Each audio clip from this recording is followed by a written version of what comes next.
So thank you all for being here. This is one of the things that the board's doing to try to be to help with communications. There are other things we're doing. This is actually something that the board has done historically, which is to have an open session prior to board meetings before the board meeting starts. So we're going to try doing that, and hopefully it'll give people a chance to ask questions and say things that they want to say to the board. Let me request that you stay muted apart from members of the board until you have something to say. And please, would you use the raise hand function? That way we can take people in order. We don't know how many people are going to have questions. We'd really like to make sure that everybody gets a chance to speak who wants to speak. If you don't see a little raise hand icon on the bottom of your Zoom screen, you can get it by clicking on the reactions button, and then it'll say raise hand, and you can do that. And that will keep track in the order in which people ask to speak, and we can get to people in order. Don't know yet how much people are going to want to say. If you have a statement to make, that's fine, but we ask that you keep it to a couple minutes.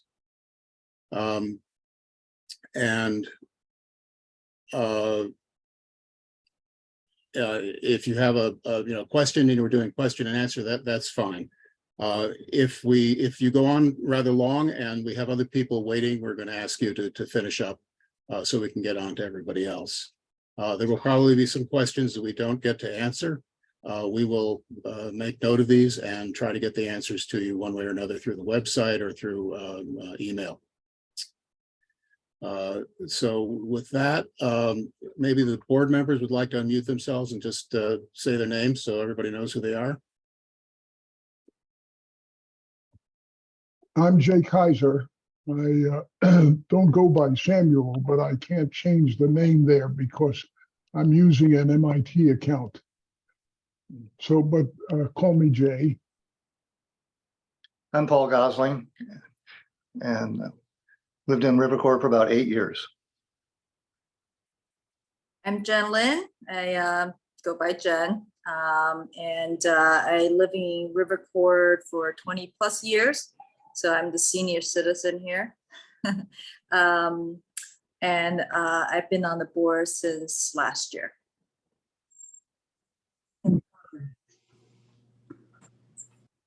So Sally, you just arrived. We're introducing ourselves. You and Louise need to say hello. Louise, maybe do that. Unmute yourself. Hi there. Can you see me? Yep. Okay. Well, Sally, there's no picture of me here. No picture. Well, just introduce yourself. Yeah, we're not on Zoom. We're on something else, so I don't know how to add a picture.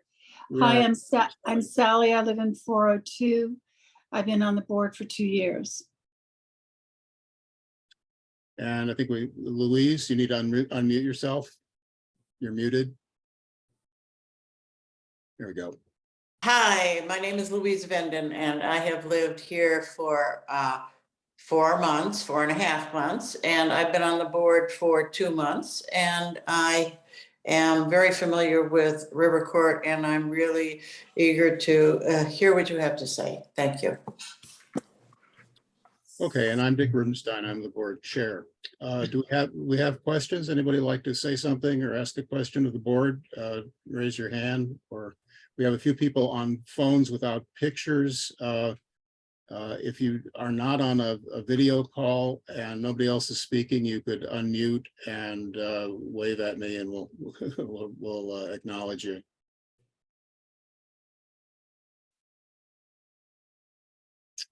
Okay, well, let me talk a little bit about some of the things that are going on. Or maybe Jason, you there, Jason? Where are you? I am here. Yeah, maybe you'd like to give us an update on what's happening with the fire alarm system, since that's some current work. Sure.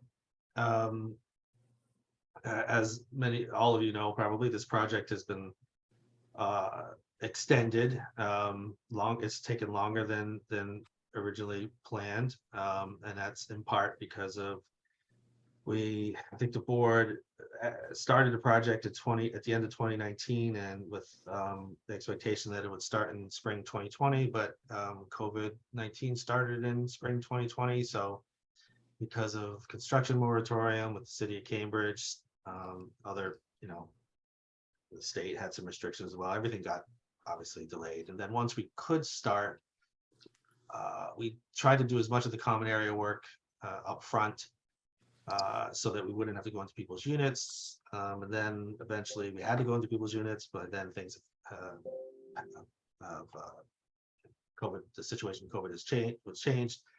Then we had supply chain issues with some of the devices that needed parts and such, which added delays. But finally, this past week or last week, the system was inspected by the city, and we're pretty much good to go. They want to add some things to our system, which will make it easier for first responders. So we're probably a good idea to accommodate them, but that's pretty standard. Fire department in every city has a lot of experience fighting fires, obviously, within their jurisdiction, and they often make suggestions depending on the building type. Yeah, so now we have people who are going around and trying to improve the cosmesis of the changes, covering the holes that were left, and making some accommodations to the cable pipes and whatnot. Yeah, there's a couple different phases to that. We have to patch all the holes and repair the wallpaper and such, and we're starting that now. And then we also have to consider approaches for I don't know, beautifying the fire alarm system, which was retrofitted into our building. As you know, or as you may not know, it's difficult to install a new system in an old building. When they build a building from scratch or brand new, everything gets hidden, put into walls. But with this building, when you're adding a fire alarm system with updated code, you can't just tear off all the walls and ceilings and embed everything. Wherever they could conceal devices and or conduit, they did. But wherever they couldn't, they really had to put things to where they are. And part of the issue is the building has a lot of poured concrete structural elements, like the floors are all concrete, the ceilings, so we couldn't dig out the concrete. Okay. So retroactively. thank you, So- Jason. We have Valerie Rosales wants to speak. Go ahead. Can you hear me? Yes, we can. Yes. Okay, I would like to suggest that we stay on the topic of the projects because, the report that Jason just gave, we appreciate it, but I'm sure that a lot of owners have something else in their minds. I just No, like to I'm sure express. you're right. I'd like to express that this is a very strong position on the creation of very active owners advisory committee. I know that some people have talked about that. I understand that there are neighbors or owners who are willing to be part of that. I think it's essential. And so that's, my husband feels the same. We are Valerie and Ruben Rosales, PH6. I appreciate everybody. Thanks so much. Okay, so Valerie, what would you like to see happen in those meetings? Well, I would like to have up-to-date information about what is going on, because if we go through the same process that we did last time, it doesn't matter what assessment we get to or what decisions are made.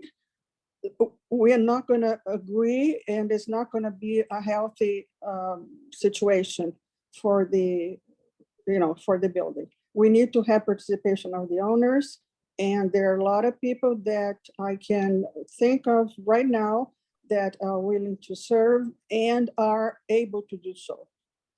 Thank you. Thank you. Other people like to say something or ask a question?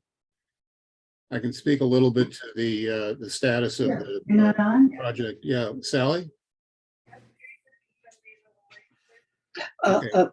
I'll I'll do my best to get him to do that. Just a minute. Let me see if I can't say something. I was going to summarize where we are with the project if I can. As you know, we didn't get the bank loan that we wanted. We were trying to get a 20-year payout as part of the deal. The bottom line is that the bank got spooked by the problems in the banking industry and the failure of some mid-sized banks. They're a mid-sized bank. Although they didn't say no, they put some unacceptable conditions on the loan, and we had to turn it down. They were not willing to give us a loan that would cover the number of people who wanted the 20-year amortized arrangement. They weren't willing to give us a loan that they would guarantee that they would close on. They were not willing to give us any money for a year. It was crazy. Basically, they didn't want to do it. They didn't want to put any money out on the street. So unfortunately, we were not able to arrange a loan. So one of the things we're doing is we're seeking multiple banks to approach to try to find terms that are acceptable to the condo association. And one of the things we know is that there are a lot of people here for whom this will be a hardship, and that some long-term payment option would be very important to them. So we're working on that. We're going to put out a sort of an RFP, a statement for the banks that we approach of what we need, and then narrow it down to maybe a couple banks that we continue to work with. Anything else you want to say about that, Dana? Have I covered that pretty well? You're muted. Yeah, I think you covered it pretty well. You know, one of the nice things that has come in the last couple of months is that we're communicating with banks on a national scale, not just a local scale. So the number of banks that are going to be in the pool will hopefully be bigger this time as well. Okay. Eileen, you want to speak? Can unmute yourself? Can you hear me? Yes, but it's Eileen's turn to speak, but she's muted. Okay, well, Here I am. So I'm curious about what you anticipate the timeline in terms of reaching out to these various banks, which I think is a great idea. But how long should we expect this process to take place before we're able to send out some RFPs, identify the banks that are most likely to be interested in us, and so we have some sense of where we are? Yeah, well, Dana can speak to that too. We've identified, I think it's 5 banks at this point. We're working on this requirements document. I have a subcommittee of the board, 2 people it's Louise and Paul, who are working up that document. We hope to be approaching them in the next few weeks, the next month, and have a bank, committed by beginning of next year, by January. Anything else to say about that, Dana? You're the expert on that. No, I think that's right, Dick.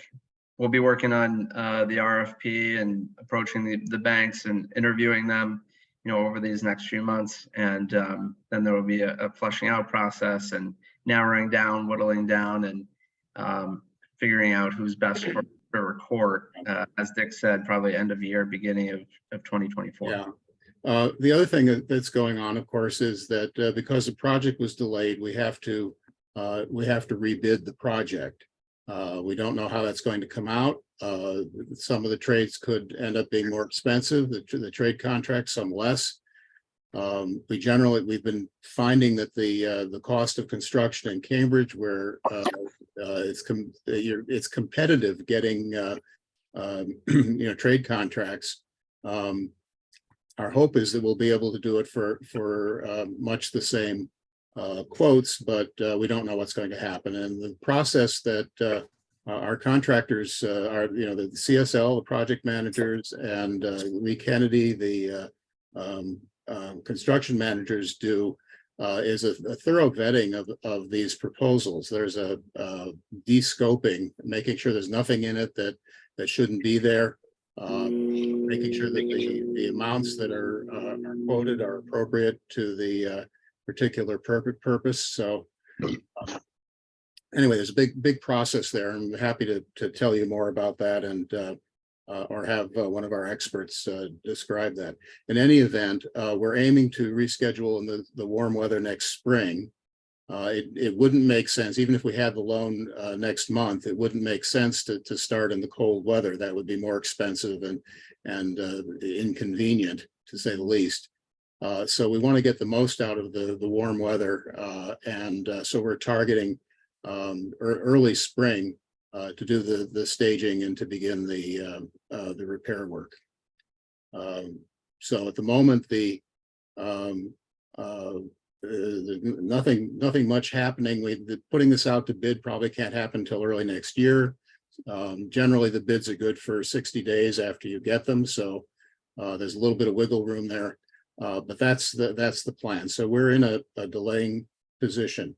The other thing I want to say is that we've torn off a piece of the big project. We have some serious problems at the top of the South Tower. They are involved some roofing and we have transparent panels in that tower machine room where the heating equipment is.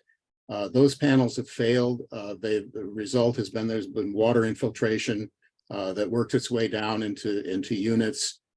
We are able to do the permanent repairs because it doesn't require that we get windows. There's nothing else that's dependent on it.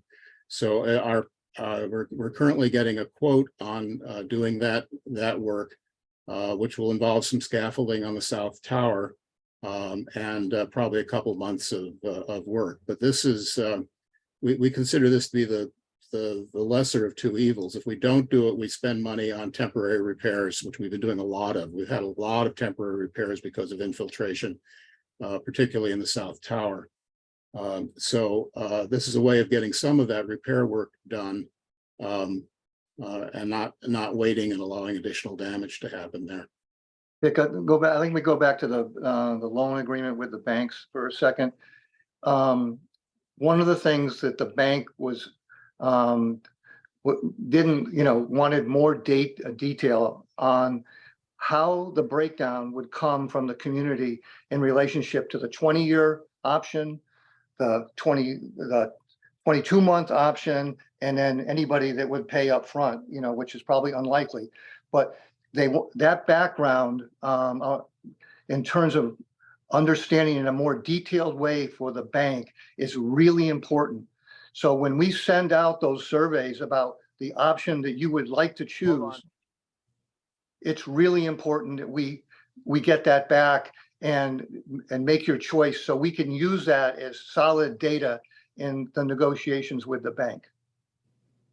Yeah, we'll be sending out once we know a little more about what the new bank's doing, we'll be asking you again about your plans for payment. We found that with the Vidya Bank, it mattered a great deal to them. They really wanted to know as precisely as we could find out what proportion of people would want a long-term arrangement, what proportion would be able to pay over the 2 years, the shorter term deal, because that affects how much cash they have out. And so it's important for us to do that. This won't be a commitment until you have an assessment. But if you can tell us what your intention is, that will be very helpful in dealing with the bank. I'd like to just comment about that. I finally found a way to make myself visible. That I think when you think about filling out this questionnaire, you have to realize that it is to benefit the people for whom this is hardest, that it really is to benefit your neighbor. And so I ask again that everybody fill this out. Okay. Okay. Any other questions? Did you want to follow up on that, Eileen? Or No, I did have a second question, and I'm not sure I understand this, so forgive me if I'm asking something that everybody else knows. But were we not supposed to have a payment over the summer at some point? Well, there's going to be an assessment for the pre-construction work that we've already done. This is the planning, the design. The vast majority of that will not be repeated. So it will reduce the cost of the larger project. We're tearing a piece off to do this south tower work. So that will be included in that, plus the money that we've spent on the planning of the project. So this is for the project management, the architectural engineering work to plan the project, and the cost of putting it out to bid with Kennedy. So we're going to have an assessment. Like, we don't have the total tonight. I hope we'll have the total in the next week or two, and we will certainly let everybody know what that's going to be. But this will be rather modest compared to the large. Yeah, I imagine. I just wondered about the timing of it. Yeah, we were trying to do it as soon as we can manage it, because we need to. We have a credit line that we use to do the pre-construction work. We need to clear out that credit line so that we can do the begin the project next year. So it's on it's a high priority item for us. Thank you.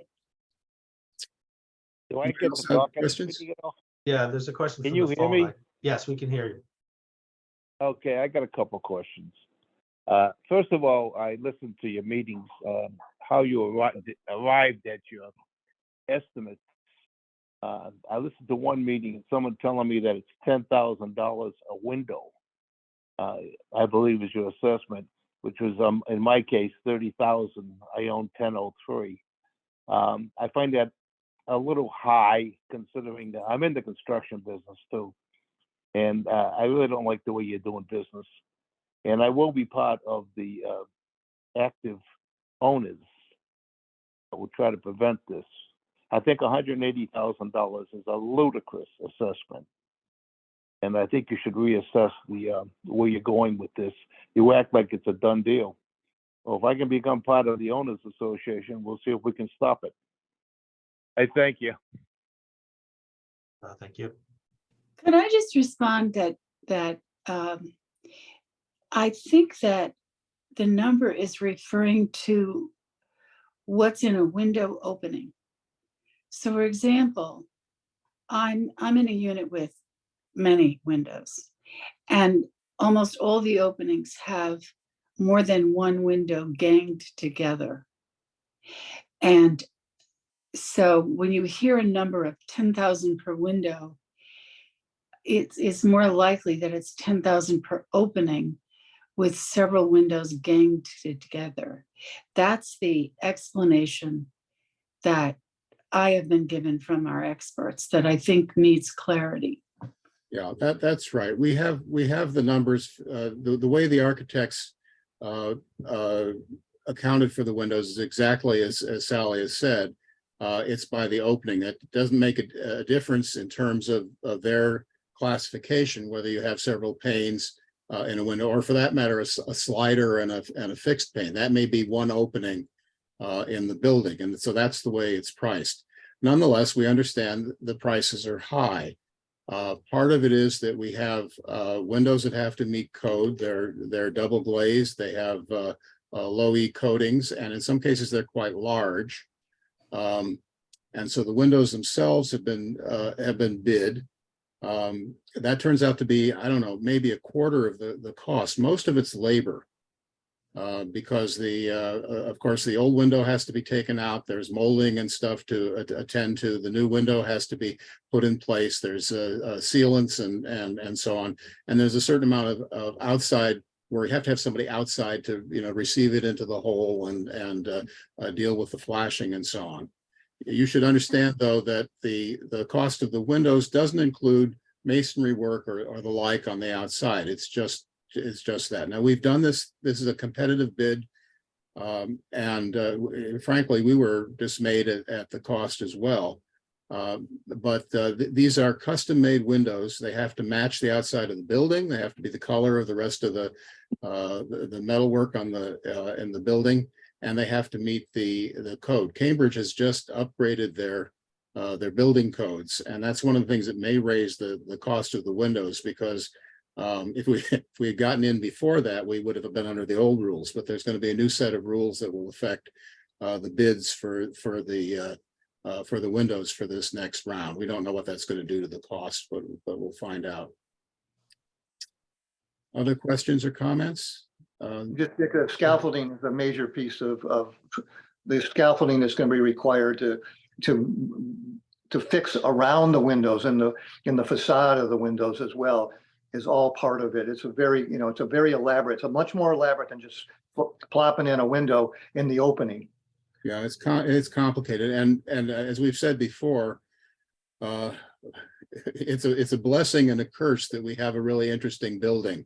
We have lots of unusual angles and things that join in different ways. And the funny corners and so on create leak problems for us. And it also creates access problems. So the scaffolding requires a fair bit of strategy and labor just to get access to those places. Well, we have several questions. Rusbeth, do you want to speak? Yes, thanks for taking the question, and appreciate everyone joining in to discuss. I think this type of open community is very helpful. Yeah, I have a couple of questions. One is, we talk about the windows and the fixes pretty holistically. Do we have a statistical breakdown of where failures are, what percentage of windows are bad, what's good? And, at any given time, I would expect a building to have some number of problems and good and bad things, but I don't know if we've seen a breakdown of, is it 75%, 50%, 20%? Just having that level, I think will help with respect to this committee that it sounds like we are going to have made up of owners, just to understand the scope of what we're dealing with. It sounds like, and I'm hearing, scaffolding and things that the entire building needs to be done. And it would just be good to understand if that is the case, or if there's like patchwork in the south tower, different areas that need to be fixed, which, I think most people would agree that, that may be the case, and, we should do that. But we talk about windows as if it's like all in. And I just would like to understand if we have that data, which should be the basis of how we operate things. So that's one. You could answer that question. I could ask the other ones, or I could ask all of them up front now. Well, let's speak to that. Okay. Yep. I don't have a statistic for you. What are we've had a couple investigations. BEH, the architecture firm, did a lot of stuff. They took things apart. They looked at all of the windows. The bottom line is that we have two kinds of windows in the building. We have commercial windows on the first floor, and we have residential windows. The answer is that all of the residential windows are beyond their useful life. And part of the reason of that is that they were not, they didn't meet the code when they were installed. The windows we have were rated R at the time, and they were suitable for low-rise buildings, for homes, 1 or 2, maybe 3 stories, not for a high-rise building with 14 stories. So they were not the equal of the building. And so that's one of the problems that we have. So even windows that are not showing problems of rot in the frames or leakage may well be leaking into the wall cavity. We've seen some of that for sure. There's some evidence of that. And if they're not doing it now, they will do it. If you let this go another 10 years, then the cost of repairing the facade will just go up. Part of the frustration in this is that much of the damage to the masonry is a result of the windows leaking, and you don't necessarily get the damage at the level that you have the window. Water. I have not. Gorman was not there. Just Leiden and me. I'm sorry. Okay. So the answer is that all of the residential windows need to be replaced, and they need to be replaced with the exact size, and the external appearance of the building has to be maintained. The commercial windows are different. They are a higher grade of window, and they do not need to be replaced wholesale. And in fact, what we've quoted for the the commercial owners is the repair of those windows. Now, it's still a moderate amount of work. They have to be taken apart. If you walk around the outside of the building, you see there's a lot of kind of random caulking and things that's down there. All that has to be cleaned up, and the window units taken out and resealed. And in some cases, they may have to replace some of the components. That's fortunately less expensive than the complete replacement. Nonetheless, it's mostly labor again. So that's the situation with the windows. If you would like us to ask for statistics, we can do that. But I think the point is that our experts have said you really have to replace all the windows. They probably should have been replaced a decade ago. This has been on the board's list that long. The idea to follow up is, going up and down the side of the building, only replacing some of the windows means you need to go back potentially at a greater cost at a later date, and maybe have to put a lot of effort into trying to get the same windows 10 years later. And our architects, BES, they're envelope consultants. They specialize in maintaining the integrity of the exterior of buildings. And if you don't take care of everything all at once, which should yield some economies of scale, then you run the risk of undoing good work. Masons don't necessarily want to repair walls around windows that are still leaking, and window installers don't want to put windows into walls that are still compromised. It causes all kinds of problems. Warranties are difficult to enforce, things like that. So the complexity of this building, as Dick had mentioned, is the reason for the cost. Is because of the access. You can't have the same kind of access on every face of the building, and the interfacing of the various materials, copper and brick, granite and brick, steel and brick. It's just all this. There's just every sort of type of construction method is implemented, it seems like. So that was the rationale for addressing all the windows all at once. Yeah, also to speak to the facade, one of the things that we discovered a lot in the investigations, and one of the things we found is that the mansard roof, the copper roof is supposed to last 100 years, and ours hasn't. And it's not because of the copper, it's because of the underlayment that was not equal to the task, and also because in some of these funny corners, it wasn't properly installed.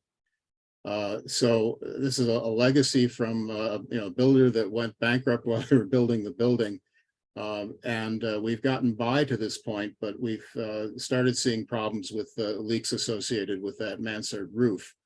And for that reason, we included its replacement. That's expensive, but we consider it to be a good investment. You think about water that gets in up top, it not only affects the upper units, but it walks down and gets to other units. We have two people waiting to ask questions. Let us come back to you, Roosba, and let's let the other people ask. And then if we have time, we would set a half hour, but we'll run longer and try to get a couple more questions answered. So Jill Harold, you want to unmute yourself and speak? Sure. It's a quick question. It relates to the windows. I have extensive rot in several of my windows to the point that I can see through the rot to the outside. I want to be sure that the projecting, that would be all included in the cost of what I'm going to be paying, rather than that, oh, your window frame can't hold this new window. No, you're going to have to do that. So I just want to make sure that that's been calculated into it. Yeah, thank you. No worries. That's what the replacement's about. It is a complete and thorough replacement of the frame, the ceiling around it, and the Flashing. moldings and so on, including flashing that connects to the outside of the building to the masonry. So you won't have the air infiltration you have now. You won't have the leaks that you have now. And you'll have a cosmetically perfect window. Less noise and less noise. correction. That's right. Correction. Less noise. Better energy stuff. These windows will be much better than what we have in terms of keeping us cool in the summer and warm in the winter. They will conduct a lot less heat either direction. And so that'll be a big improvement as well. So it's all the cost is included. I just wanted to be sure about Yeah, that. no, Yeah, all okay. that is, that's part of the reason it's expensive. We're doing all that. Yeah, okay, thank you. Okay, Beth, is it Luchner or Luchner? I don't know how to pronounce it. Jeffrey Berman. I'm in 1018. Jeff, no, it says Beth. Is that where you are? Yes. We are a team, Yeah. Team Oh, Beth great. and All Jeff. right, fine, go ahead then. I would like to address the sliding glass doors. Okay. There are approximately 100 sliding glass doors at River Court. Most of the sliding glass doors face balconies fronting on Land Boulevard. Some of the sliding glass doors are like Juliet windows. They open, but there's no balcony. Right. And they front Land Boulevard also. And there are some sliding glass doors on the second floor facing First Street. I wonder if there has been an examination of the condition of these sliding glass doors.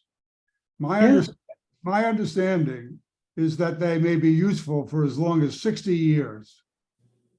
In my opinion, these doors have had little use.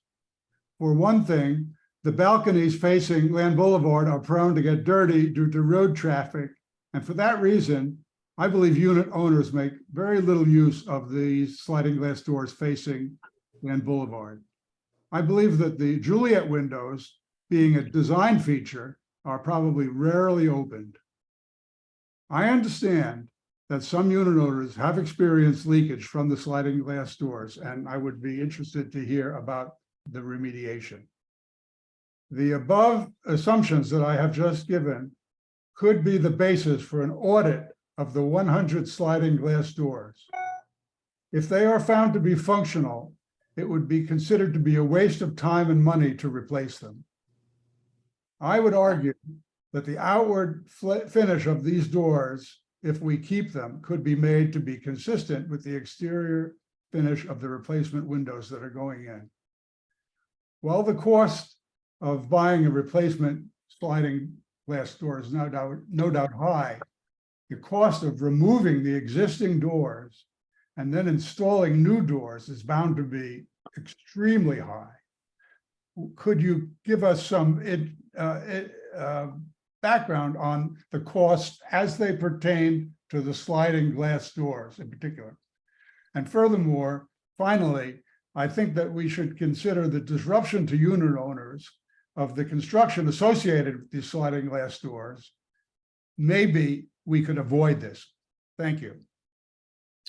Okay, There are a well, couple of questions in there, if you want me yeah, to. right. Well, let's see if we can begin to address them. The sliding glass doors are certainly part of the evaluation of the building that BES, Building Enclosure Science, did. They are the same vintage and the same type as the other original windows. And my understanding is that there are comparable failures in those windows as well. The other problem is that you can't replace just part of the windows. There's a code problem. Once you're replacing the other windows, we have to make the sliders meet code requirements also. Another problem with the sliders is that because they didn't meet the code requirements back then, they certainly don't meet the code requirements now for the kind of wind resistance. You get a vacuum around the corners of buildings. And so the specs that were in place before weren't met by the current windows, and the specs, the code is much more stringent now. So it's going to be necessary to replace them. But if we can get you more information on the status of them, matching the outside is also a problem because the metal on the existing windows is faded. We would have to be out there painting the metal, but because the sealant of the window is the same as the other windows, the wood around them, that's really what's failing. It's not the glazing that's failing. It's the mounting of the window, which is subject to rot, to infiltration with water and infiltration with air. But Anybody else wanna I- comment? I'd like to make a comment as somebody who has those Juliet triple doors facing Land Boulevard that don't get used that often. I mean, obviously, we use whenever it's too warm, we open that center door. Two of the windows are fixed and the center one moves. We had a leak that we woke up one morning and there was a huge puddle on the floor, and we thought, where on earth did that come from? And it didn't come around the glass. It came through the woodwork above the glass. It was a flashing leak. And the dilemma of having had these windows that were rated for a 2-story house is that the flashing is flimsy. So in a windstorm, in a heavy rain, the flashing fails. And so I think I don't see any way of separating these windows from the rest of the project. We could try to get some more information about the lifespan. To Sally's point, and the sliders are in effect windows that operate, and they are subject to the same age and wear and exposure as all the windows, and have failed. A lot of the frontage onto Land Boulevard, especially in the South Tower, a lot of units get slider leaks more than they get window leaks, or they get both. But I recognize that around the backs of certain exposures, there is less leakage. That will change in time, I'm sure. A lot of the units with balconies or actual patios, like on the second floor in the courtyard on First Street, a lot of those have leaked as well. So I mean, they are failing. We could find out. I don't think they have a 60-year lifespan, but we could double check that. But you know, it brings us back to the point of, you know, having mismatching windows of various ages and conditions all over the building, and whether or not that helps with the integrity of the envelope or hurts it, and whether or not it's cost effective just to do it all at once, despite its incredible cost. It's very hard for one owner to replace their slider when it starts leaking, especially if they're on the 10th or 15th, 14th floor. Cost prohibitive. So I gather there has not been an audit of the sliding glass doors. No, that's not true. All of the windows have been audited by BES, the architectural engineers. And if you'd like more information on that, we can get it for you. I'd be interested to hear about the audit specifically of 100 sliding glass doors. Yeah, we have 1,200 windows or so I'm not talking about the windows. I'm Yeah, talking right. sliding glass doors, which in my opinion are not windows, they're doors. Okay, well, we'll get that information. Thank you. Okay, other people have questions or comments? We've gone over, but we're happy to try to speak to any other questions. And if not, I'd just like to add that this isn't, you know, I think as you touched on at the beginning of the meeting, which some people met, you know, we're trying to reintroduce the concept of meeting with owners before each monthly board meeting. It's something that this community did a few years ago. And the twist is that this is on Zoom. The board is thinking that we'll have greater participation by meeting online, but that doesn't mean that we won't have in-person meetings or these owner sessions again. Or in person rather, and you know, we're all, you know, looking to find ways to improve outreach, and there's been a little bit of a lull over the last month and a half or so as we've taken a lot of feedback and tried to figure out processes and re-engaging on the project in a way that makes people feel more comfortable. So it's not, you know, you're not missing anything, and also, you know, we're sort of re-engaging. There'll be more communication going forward. And I also want to say that a lot of people have reached out and asked questions, which is great, but we don't have the manpower to answer every question individually. And I'm sorry if I have not gotten back to people. If you have asked a question, it's definitely in a queue, and our goal is to answer every question by posting it on the website, which I recommend that everybody check in on periodically. Some of the questions I get sometimes are questions that have already been answered and on the website. It doesn't mean there won't be follow-up questions on our answer. That's fine. But I know some of you probably have outstanding questions or just made suggestions recently that we haven't touched on tonight. That's okay. We're going to get to them. Yeah, thank you for that. Can you hear me? Yes. Yes. Oh, okay, because I saw hands, but I didn't know how to get into the thing. I didn't know how to create a hand. You have One of a the things, question? yeah, one of the things, it's not a question, it's a suggestion that I would like to make that many condos have is like a suggestion box. You know, there are a lot of people who live in this building. They see things, they have ideas, they've lived in other condos and they've seen how other condos have operated. And I think it would be a good idea if you had a suggestion box where people can put some ideas and the board can review and consider it and see how this could be done. For example, one of the recommendation I wanted to make immediately, I think it was wonderful that the carpets were cleaned. And I noticed that you do this twice every year. But the fact of the matter is that the garage, I haven't seen anything about garage cleaning. A condo that I know cleans power washes the garage every year. And if we clean the carpet, but people are walking in and out of it, because in my opinion, our garage is very dirty. I'm sorry, but that's my opinion. No, I you're don't know absolutely- how other people think about it. So I feel that we Agreed. need to power clean the garage. And if we clean the carpet, it has to come together. If we go to the garage and bring all that dirt and dust into the cleaned carpet, what is the use of cleaning the carpet? So it's got to come together. You know, these garages in buildings like ours are power washed in Yes. other buildings. Yeah, so you're absolutely right, and I know that the garage is in need of cleaning. We will resume cleaning twice a year this year, and I apologize for the condition of the garage. It's just connected to the idea of suggestion box, because you know when an owner sees that it's not being done, you know, we would like to have the opportunity to make a suggestion.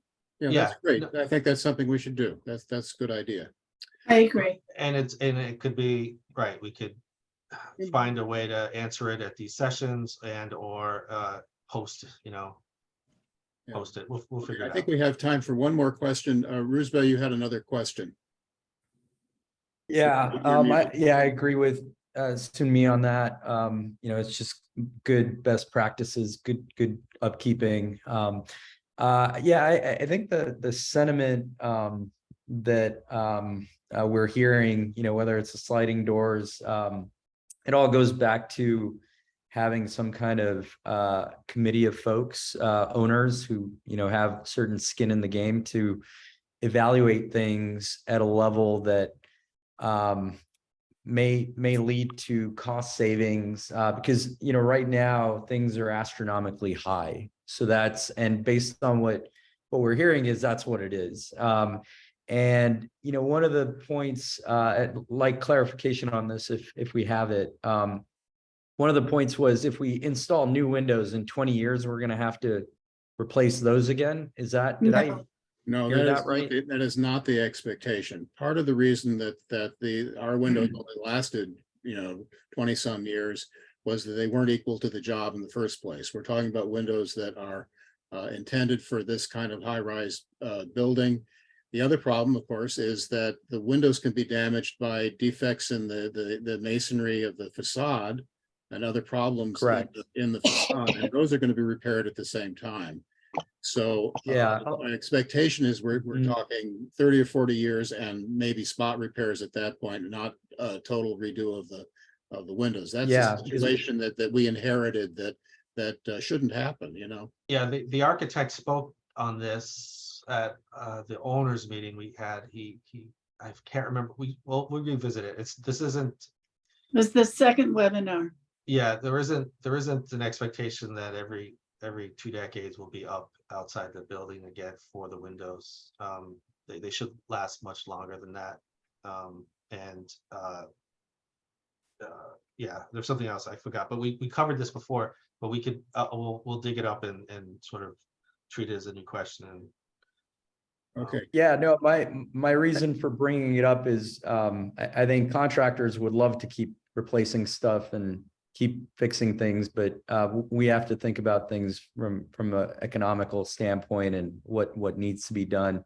Some of the things that have been brought up are around the windows. There's leaks. The windows themselves, that's something that I think having a sense of, are the windows actually the problem, or is it, the wood around where the windows are, where we're seeing things? And I think that's just one factor. There's other things like, do we add coatings every 5 years? That was something that, I would expect an audit committee to be able to have pull in expertise so that we're not relying on just one overarching contractor to hit the max level of bid. We don't want that. I think everyone around the table would want to make sure we as owners get the best price, and it requires certain expertise to come in, and that sort of highlights that we also don't want to make, as part of the audit or committee of folks, we don't want to be inundated by middle managers. If there's folks who are experts and they could do it, we don't want to pay 20% on top of 20% on top of Right. you get the picture. And that that sentiment of auditing and making sure it requires people who know this stuff, not just us. And I just want to make sure we're not sort of taking what the Lee Kennedys of the world have and making sure that we get what's in the best interest of the owners here. I would like for you to have the opportunity to evaluate our our contractors. There's a check and balance thing that we've put in place. The CSL, our project managers, have really forced the other contractors to make sure that there's nothing that's unnecessary. They've put options to us. We have not taken all of the options. We've been working very hard. I know it's frustrating. $45 million is a huge amount of money. We started at 50. We were hoping to get it down to 35. We didn't get there. But this was, we did a lot of squeezing. I think when you get into it, you'll find that these professionals are not self-dealing. They're checking each other's work. They're putting things out to bid and honestly reporting the costs. Yeah. That said, we've hired premium people because we want the job done right. There's no point in spending tens of millions of dollars if it doesn't get done properly. So you need somebody like a Lee Kennedy that has the experience to do a project of this scale. And You need an architect like BES that has experience specifically with the envelopes of buildings. And you need a project manager like CSL to keep them all honest. And that's been happening. And I'd like to give you the evidence of that and give you an opportunity to talk more to those people and understand what they've been doing. If it's not adequate, then we'll fix it. But I believe you'll find that we've done a pretty good job of that. And I want to mention this because a few of you guys have mentioned about this building committee issues, and I just want to say that that's going to be an ongoing conversation and among the board. I think that we're obviously very interested in hearing what people wants to say, and if there's any ideas. I think everybody's goal is to how to do the project correctly and the best of our ability. So I just want to say that this is an ongoing conversation. We do hear you and understand where that comes from. And, it's something that we're everybody on the board is looking into right now. Well, I thank you think there are a for- lot. Yeah, thank you, everyone, for coming. Yeah, We've okay. used our hour here. Okay, If you have further comments or questions, please go to restore10rogers.com and submit them. We get those messages. We pay attention to them. As Jason said, we're a volunteer board. We have limited capacity to respond, but we will respond one way or another to your questions. We appreciate your concerns and telling us what's on your mind. So thank you very much for joining us this evening. Thank you. Thank you. thank you.